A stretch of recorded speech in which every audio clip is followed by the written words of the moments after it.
자, 오는 25일 위중교사 사건 1심 선고를 앞두고 더불어민주당 이재명 대표 사법부에 대한 감사를 언급하면서 사법부의 독립성을 강조하는 발언을 내놨습니다. 네, 국민의힘에서는 다음 주 선고 이후 이 대표를 불법 대선 자금 수수 의혹으로 추가 고발하기로 했습니다.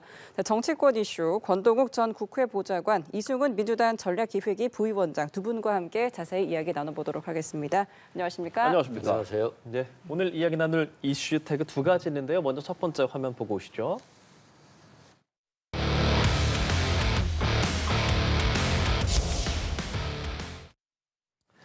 자, 사법부 믿는다라고 저희가 정해봤습니다. 이제 이재명 대표가 15일 날 이제 선거법 1심 선고에서 유죄 판결 나왔고 이제 다음 주 월요일에 또 위중교사 1심 선고 공판이 남아 있는 상황에서 사실 지난 1심 나오고 나서 민주당에서 좀 비판적인 의견들이 좀 나왔단 말이죠. 사법부에 대해서. 근데 이재명 대표 오늘 판결에 대해 비판할 수 있지만 사법부 전체를 싸잡아 비난하는 일은 바람직하지 않다라고 입장을 냈습니다. 먼저 좀 여쭤볼게요. 그렇죠. 뭐 너무 센 형이 나왔잖아요. 그래서 당연히 뭐 일부 국민들도 비판하고 있고 또 야당 의원들도 비판하고 있는데요. 이재명 대표가 비판할 수는 없잖아요. 일단 본인의 문제인 것이고 또 사법부가 제대로 판결해 주기를 바랄 뿐이지 그걸 비판의 형식으로 할 수는 없다는 측면에서는 그렇게 얘기를 하신 것 같고요. 사법부라는 게 최후의 보루잖아요. 사법부를 참 비난하기 어려운 게 사법부를 비난해서 그 신뢰를 인정하지 않아 버리면 뭐 더 이상 믿을 게 없는 거거든요. 뭐 과거에 조봉암 선생님에 대한 뭐 살인 판결, 사형 판결 뭐 이런 것도 있었습니다만 그럼에도 불구하고 존중해야 된다 이런 측면이라고 보고요.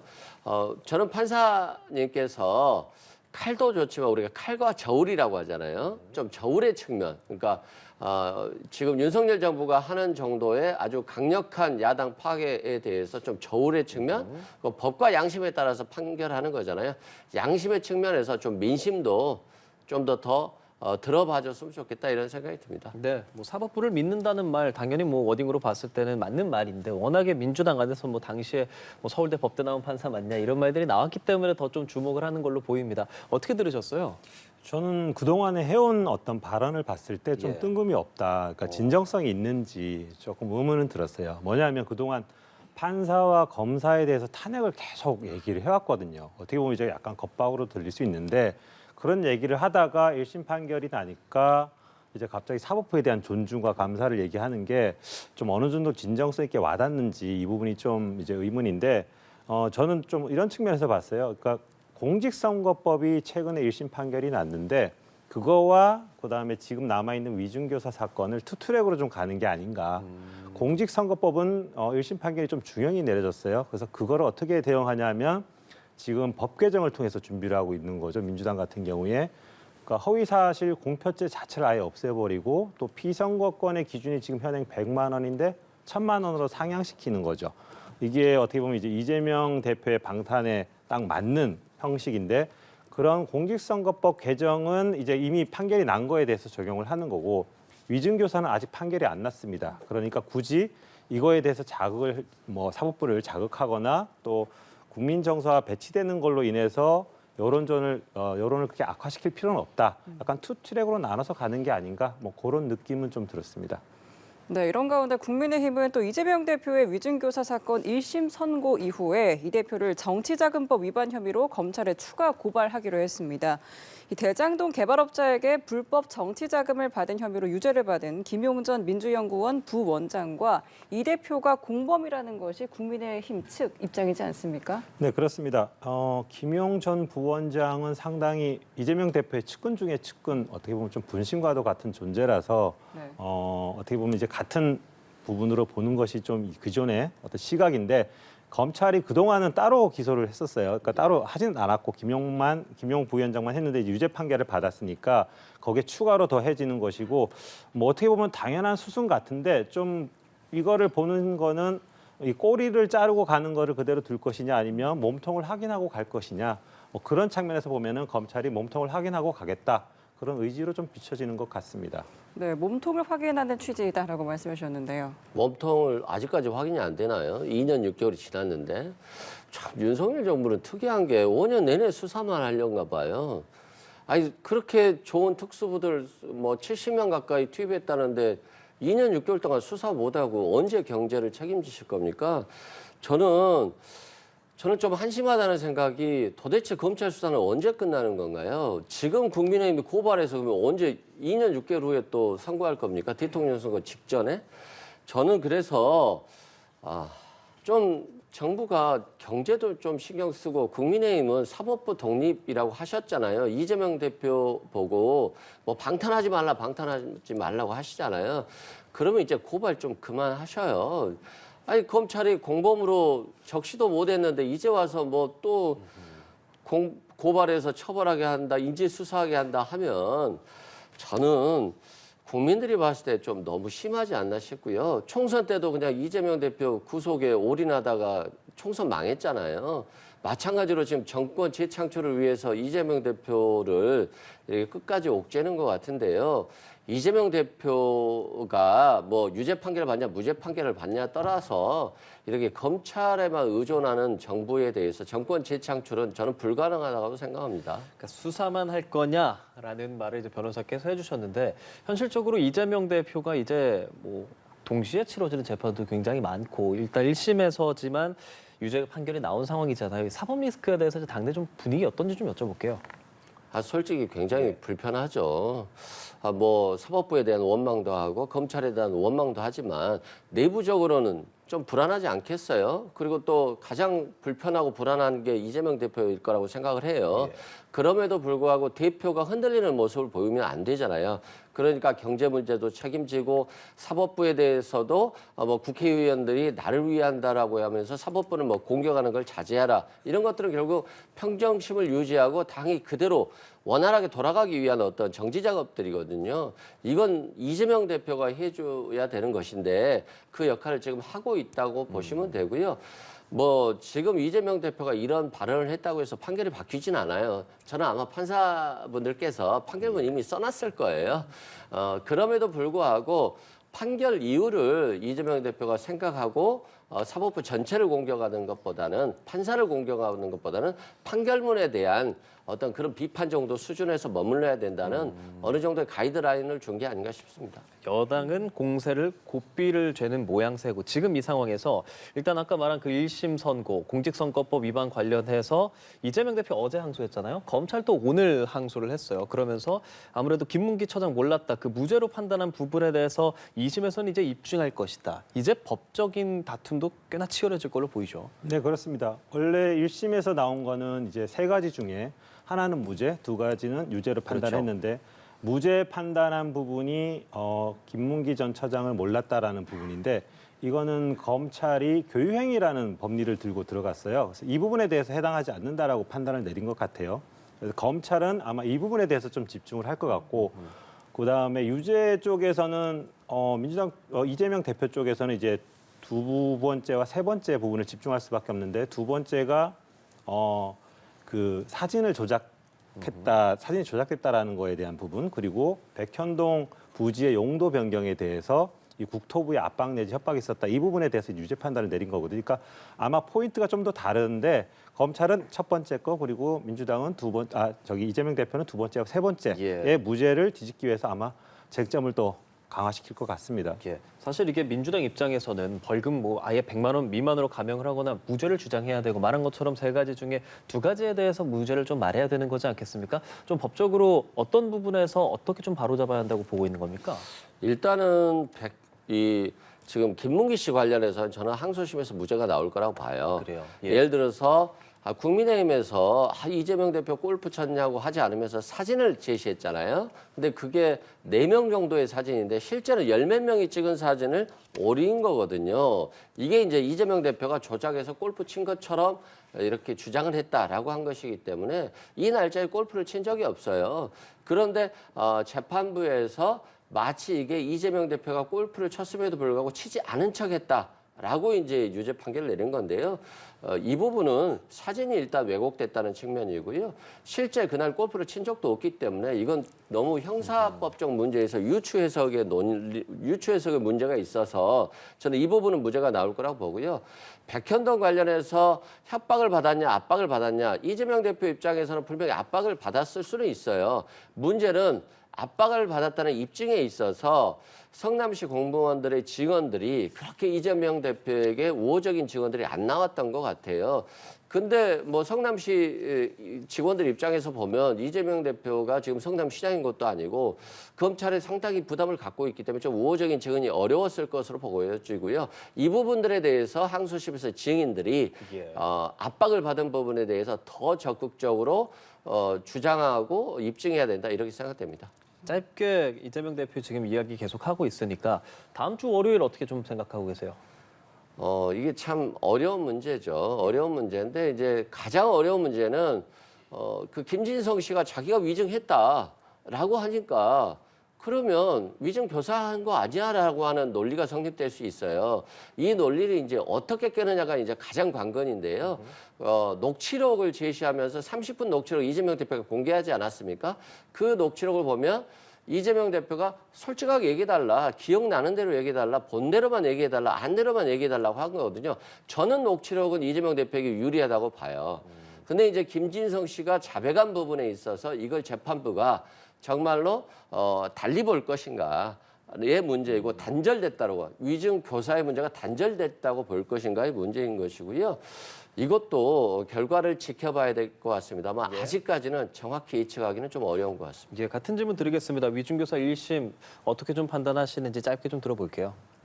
지금 내용적으로 봤을 때는 뭐 여러 쟁점이 있겠지만 일단 자백한 부분이 있어가지고 그 부분이 좀 크게 작용을 할 것 같고 또 하나는 위증교사는 제가 알기로는 범적으로 이제 사법방해에 해당된다고 해서 되게 유중하게 보는 사건으로 알고 있습니다. 그래서 이 부분에 대해서 뭐 판단을 예단하기는 어려운데 좀 어찌 됐건 간에 심각하게 좀 쳐다보는 것 같고 또 사안이 그렇게 가볍지만은 않은 것 같습니다. 예.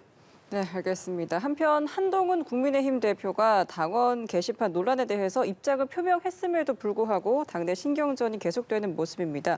당내에서도 우려의 목소리가 나오고 있습니다. 이 상황 좀 어떻게 바라보세요? 좀 이상하리만치 좀 이상하게 끌고 가고 있는 부분이 있는 것 같아요. 그러니까 이 사건은 사실 법적인 문제는 아니거든요. 뭐 명예훼손 부분은 나중에 그 글의 수위 가지고 나중에 판단하면 되는 것이고 그리고 자유 게시판의 표현의 자유 이런 문제도 아니고요. 뭐 당원들이 당원이나 그러니까 당 대표나 윤 대통령 비판할 수 있죠. 근데 문제는 이게 이제 한동훈 대표가 어떤 그 대표 자리에 있는데 그 가족들이 나서가지고 당원 게시판에 어떤 특정 그러니까 부정적인 여론들을 형성하는데 지속적으로 관여했느냐 이 부분이거든요. 그럼 이 부분은 근데 확인이 쉽단 말이에요. 간단해요. 그러니까 정치적이고 도의적인 문제이기 때문에 쉽게 판단할 수 있고 또 확인이 가능한데 이 부분을 지금 확언을 안 해주면서 계속 끌고 가고 있어요. 그러면서 분란을 더 이상 지속시키는 건 좋지 않다. 근데 좀 어폐가 있는 게 분란에 이게 사실이든 아니든 간에 분란의 중심에 있는 게 한 대표하고 그 가족들이거든요. 중심에 있는 분들이 이제 분란이 지속되는 게 이게 할 수 있는데 정리할 수 있는데 안 하기 때문에 그거에 대해서 좀 어폐가 있고 지금 오늘 같은 경우에 좀 걱정스러운 거는 지지율이 지금 28%입니다. 네. 그러니까 민주당이 34%고요. 그리고 이재명 대표의 재판 결과가 영향을 주지도 않고 있어요. 그러니까 이 정도로 지금 집권 여당을 바라보는 눈이 어떻게 보면 좀 심각한데 거기에 대해서 하나라도 빨리 해결하고 가야 되는 부분이 있는데 이 부분이 계속 논란으로 2주째 남고 있는 것은 좀 저는 좀 심각하게 보고 있습니다. 한동훈 대표가 확실하게 더 입장을 밝혀야 된다라고 생각하시는 겁니까? 네, 그렇습니다. 네, 알겠습니다. 당무 감사가 필요하다고 보시는지 어떻게 보세요? 뭐 당무 감사를 할 게 있나요? 그렇지 않아요. 대통령 비판하는 사람이 민심 저작거리 가면 넘쳐나는데 뭐 굳이 이거 가지고 뭐 굉장히 명예를 훼손하는 발언도 아니고 뭐 비판적인 발언이기 때문에 이건 아니라고 생각하고 한동훈의 이름으로 되어 있는 것들은 한동훈 본인이 아닌 건 맞는 것 같아요. 근데 한동훈 대표 외에 가족들 명예에 대해서 한동훈 대표가 발언을 하지 않고 침묵하고 있기 때문에 뭐 국민들이 다 한동훈 대표라고 생각하고 있잖아요. 한동훈 대표의 가족이라고 생각하고 있잖아요. 그러면 그냥 쿨하게 그냥 아니 우리 가족이 했다. 내가 막지 못했다. 그렇지만 대통령이 비판받았던 것도 맞다. 그런 측면에서 내가 대표로서 도덕적으로 가족들을 막지 못한 건 죄송한 마음이지만 우리 가족들도 윤석열 대통령 비판했듯이 국민 눈높이에 맞게 내가 국민의힘을 이끌겠다 이렇게 가야 돼요. 그렇지 않으면 뭐 김영선 공천 줘라 했는데 뭐 당이 말이 많네 그랬는데 자기는 윤석열 대통령 공천에 관여한 적이 없다고 하잖아요. 그럼 국민들은 다 하는데 본인만 다른 얘기를 하고 있는 거잖아요. 그렇듯이 한동훈 대표가 지금 윤석열 정부의 리더십에 대해서 국민들이 굉장히 분노하고 실망하고 있기 때문에 한동훈 대표가 똑같은 전철을 밟으면 안 돼요. 그렇지 않으면 한동훈 대표는 뭐 미래가 없어요. 예, 여야 상황들에 대한 이야기를 좀 해봤고요. 우리 국회에 대한 얘기를 좀 해볼게요. 우원식 국회의장이 이번에 정기국회 안에서 해병대원 순직 사건 관련 국정조사 절차에 착수하겠다. 여야 특위위원 선임해달라라는 요청을 했습니다. 뭐 저희가 관련된 이야기들도 많이 했었는데 자, 국민의힘 입장에서는 함께 할 수 있겠습니까? 어떻게 좀 보세요? 일단 국민의힘 입장에서는 불참 의사를 밝혔고요. 예. 근데 기본적으로 봤을 때 진행은 될 것 같아요. 그러니까 이제 이게 특검, 최상병 특검하고 김건희 여사 특검을 계속 요구해 오다가 이제 어떻게 보면 전환을 한 거죠. 민주당 측면에서 봤을 때. 그래서 국정조사로 했는데 국정조사는 제적의원 4분의 1 이상의 요구가 있으면 특별위원회 또는 상임위원회를 꾸려가지고 진행을 할 수가 있습니다. 그렇죠. 그리고 교섭단체가 거부 의사를 밝혀도 또 역시 그대로 갈 수가 있어요.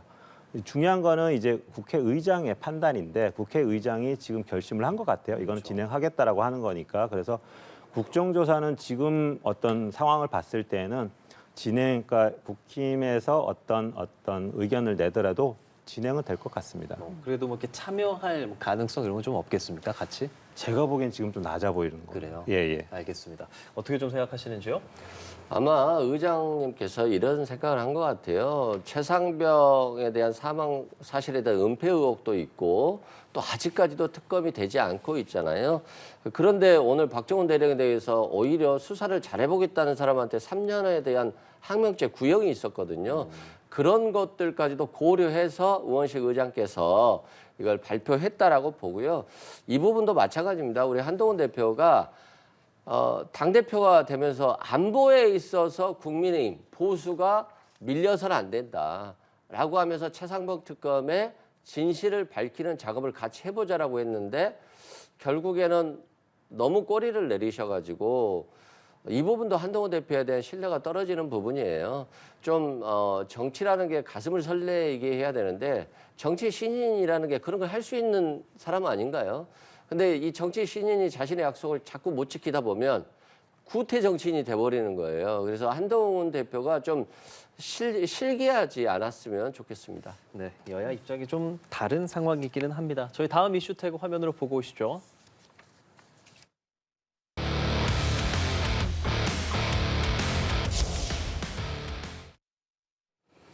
네, 윤석열 대통령이 제56회 대한민국 국가조차 기도회에서 민생과 경제 활력을 반드시 되살려 새로운 중산층의 시대를 열겠다라고 말했습니다.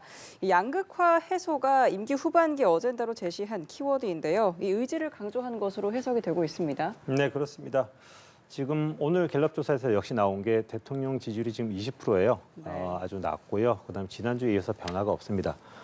국정을 이 정도 지지율이면 국정을 견인하는 데 상당한 애로가 있는 거죠. 그래서 하반기를 끌어갈 때 크게 보면은 큰 틀에서 두 가지 정도가 필요한데 하나가 전면적인 인적 쇄신이 아마 필요할 것 같고요. 그다음에 국정 기조에서 어떻게 보면 경제 부분을 지금 좀 특히 어떤 거대한 큰 개혁 과제보다는 왜냐하면 국정 동력 자체가 좀 떨어져 있기 때문에 큰 개혁 과제보다는 지금 당장 우리 국민들의 눈앞에 있는 고물가, 그다음에 자영업, 그다음에 제조업, 전통 제조업도 많이 붕괴됐거든요. 이런 부분들에 대한 그 정책적인 지원이나 이런 거에 대한 안정화 작업을 통해서 중산층을 다시 한번 탄탄하게 하는 것. 그게 아마 이 국정을 다시 견인시키는 하나의 또 방안이기 되기 때문에 그 점을 오늘 좀 앞서서 강조하신 것으로 보입니다. 네, 윤석열 대통령의 임기 후반기 다짐 어떻게 들으셨나요?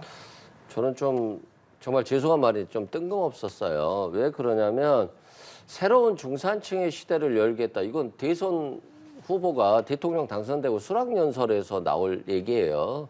그리고 이제는 구체적인 정책들이 나와서 이 중산층의 시대를 현실화하는 작업들을 해야 되는데 임기 2년 반이 지나서 중산층의 시대를 열겠다고 하니까 좀 도대체 좀 이해가 안 갔다 이런 생각이 들고요. 뭐 이재명 대표에 대해서 뭐 추가적인 고발을 하신다고 했는데 환율이 1,400원이 넘었었잖아요. 그리고 코스피가 2,400 가까이 떨어졌다라고 하는 건 진짜 10년 전 가격이에요. 네. 주식 가지고 있는 사람들 그냥 가슴이 철렁하죠. 그리고 특이한 게 서학개미들이 9천억 달러를 넘어섰어요. 근데 외국 자본이 한국에 주식에 투자하는 사람보다 이제 외국에 투자하는 한국이 더 많아진 거예요. 네. 이건 좀 굉장히 충격적인 거거든요. 그만큼 우리 한국인조차도 한국 시장을 신뢰하지 않는 거거든요. 그런 측면에서 이런 현실에 대해서 저는 대통령이 경제 대책을 얘기하고 경기 부양책을 얘기하고 지금 뭐 환율이 너무 높으니까 정부가 적극적으로 개입하겠다라든가 이런 적극적인 메시지를 내놔야 되는데 내놓지 못하고 그냥 상저하고 경기는 좋아질 것이다. 그리고 재정 건전성, 우리는 재정은 건전해야 된다. 이 두 가지 발언 외에는 다른 정책들을 제시하지 못한 게 국민들 입장에서 보면 이 메시지 신호가 너무 약해서 국민들이 오히려 지갑을 닫는 결과가 되기 때문에 좀 안타깝다 이런 말씀드립니다. 두 분 모두 경제라는 측면을 좀 주목해서 말씀을 해주셨잖아요. 대통령실에서 사실 지금 뭐 내년 초 추가 경정 예산 편성을 검토하고 있다라는 보도가 나왔기 때문에 그 부분에 대한 관심이 좀 갔었는데 국민의힘 기재부가 완전히 좀 선을 긋는 그런 보도를 또 추가적으로 냈고 약간 좀 혼선이 빚어진 듯한 뭐 그런 움직임도 있습니다. 예, 약간 그런 느낌이 있습니다.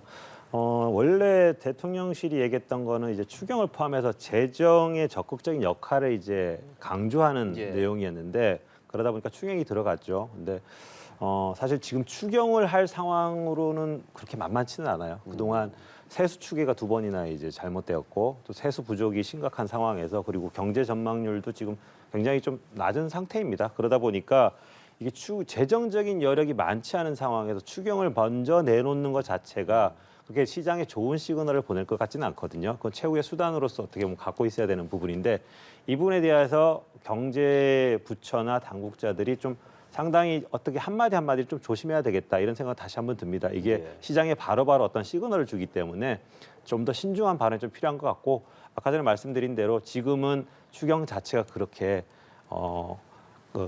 쉽게 어떻게 보면 고려될 수 있는 그런 여건 자체는 좀 아닌 것 이런 게 이제 정부의 고민이 아닌가 싶습니다. 아무래도 지금 뭐 내년도 본 예산 심의도 끝나지가 지금 국회에서 않은 상황에서 이런 얘기들이 좀 나왔기 때문에 혼란스러웠던 건 좀 사실이에요. 어떻게 보세요? 그러니까 이게 좀 굉장히 아쉬운 게요. 대통령이 좀 부족하면 당이 좀 채워지고 당이 부족하면 또 경제부총리가 채워주고 뭐 이런 역할들이 있어야 되는데 대통령이 이제 재정 건전성을 너무 강조했잖아요. 그랬는데 간만에 좀 확장적 재정 정책을 통해서 양극화를 좀 해소해 보겠다라고 하는 어떤 메시지에 좀 변화 신호가 왔어요. 이랬을 때 서로 지금 추경할 시기가 아닙니다. 이제 뭐 예산 편성하는데 무슨 추경입니까? 이런 발언보다는 일단 침묵해 주는 게 좋은 거예요. 그리고 나서 추경하는 시기만 좀 조율하면 되는 것인데 지금 당장 추경이 어떻게 됩니까? 라고 당대표하고 경제부총리가 얘기하면 대통령의 권위도 떨어지고 이 경제 방향이 없어지는 거잖아요. 그러면 말을 안 하는 이만 보다 못한 거예요. 그런 측면에서 이게 굉장히 초짜라고 하는 것들이 드러나는 것이기 때문에 조금 대통령실도 미리 경제부총리와 또는 당정 뭐 대화가 있다라고 했잖아요. 그런 대화를 통해서 미리 좀 발을 맞춰놓고 좀 발표를 하는 게 좀 국민들에게 신뢰감을 줄 수 있지 않나 싶습니다. 네, 알겠습니다. 자, 마지막으로 이런 가운데 음주운전으로 물의를 빚었던 강기훈 국회 기획비서관실 선임 행정관이 사의를 표명했습니다. 강 행정관의 사의는 현재 진행 중인 인적쇄신의 신호탄이라는 관측도 나오고 있는데요. 좀 어떻게 보십니까?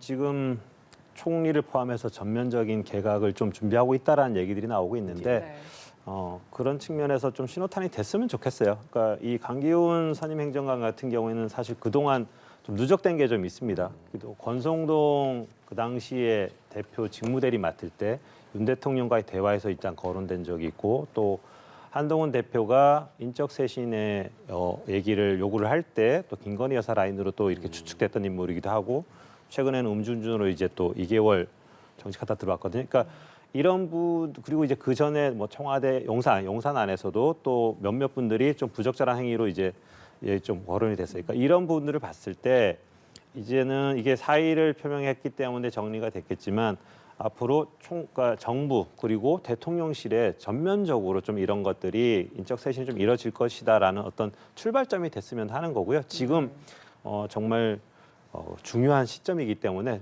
보통 아까 전에 말씀드렸다시피 인적 쇄신하고 또 하나는 우리가 손에 닿는 그 경제 문제를 해결하는 거 이 두 트랙은 꼭 반드시 잡아가야 되거든요. 하반기에. 그래서 인적 쇄신은 고삐를 풀지 않고 꼭 갔으면 좋겠습니다. 네, 인적 쇄신의 속도가 붙을지 그렇다면 그 시기와 규모에 대해서 좀 어떻게 생각을 하세요?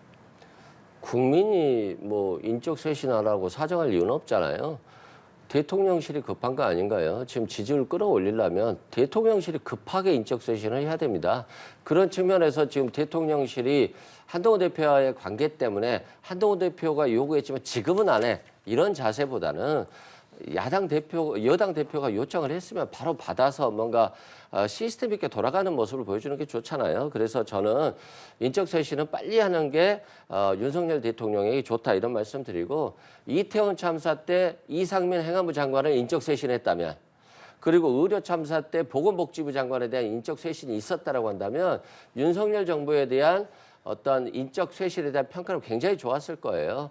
지금도 늦었으니까요. 대통령의 지지율 회복을 위해서는 조금이라도 빨리 하시는 게 좋을 것 같다 이런 생각이 듭니다. 예, 뭐 대통령실은 물리적 시간이 필요하다라고 밝힌 상황인데요.